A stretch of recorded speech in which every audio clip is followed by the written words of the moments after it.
I just think that, well, you know, I'm not a politician, I'm a pastor, and I think we're really being forced to, like, ask a question right now. Are we going to be a society of empathy and love, or are we going to be a society of selfishness and fear, where we allow people who only have the interests of wealth and money to divide us and conquer us based on racism, misogyny, like homophobia, and all these other different forms of oppression? Are we going to let them divide us around these things? No! Why would we ever let them divide us around these things? No. And like, I guess I just think that I'm reminded of the parable of the rich man and the poor man. And I'm sorry, I just, to those of you who are many different faiths, I see wisdom in all faiths, but I'm speaking from my context right now.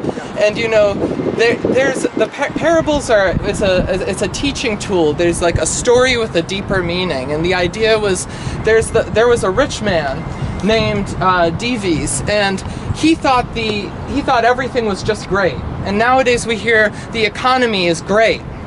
You know, so the rich man is on their pedestal, and like the numbers in the casino on Wall Street, you know, it's showing good results for them, you know, so it means that in their world, oh, the economy is great, I have mine, and forget everybody else. Exactly. Yeah. And the fact of the matter is, for the rest of us, the economy is not great. Like the minimum wage in 1964, if it was raised to today, in proportion to the rise of productivity and inflation, it would be $23 today. You could actually live on that. There is no living wage in this country. There's no health care. There is no social safety net. And people on both sides of the aisle are dismantling the common good. And Trump is their carnival barker. He's their actor, and he has all of our heads spinning. You mean the legend in shift? Right.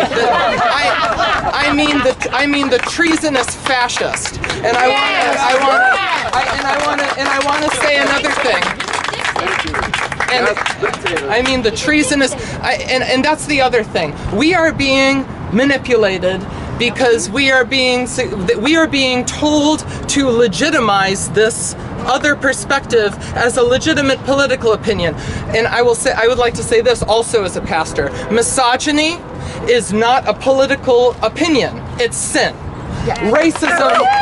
Racism is not a political opinion. Racism is sin, because all of us are made in the divine image. Like, so homophobia is not a political opinion. Hate is not a political opinion. Destroying the earth, crushing the public sector, and like creating all of these measures that privatize everything at the expense of the poor, and the common person. None of that is a political opinion. All of that is actually sin. It's called greed. Lying. It's lies.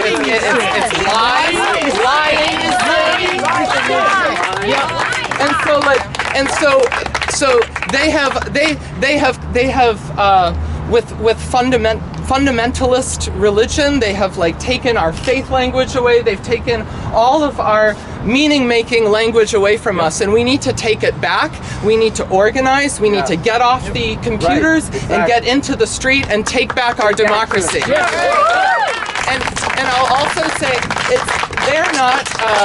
it's not only so. We must not debate those who support the current administration, because debating them only legitimizes the premise of their support for this fascism. So let's organize and be a strong and unified front, because love is on our side.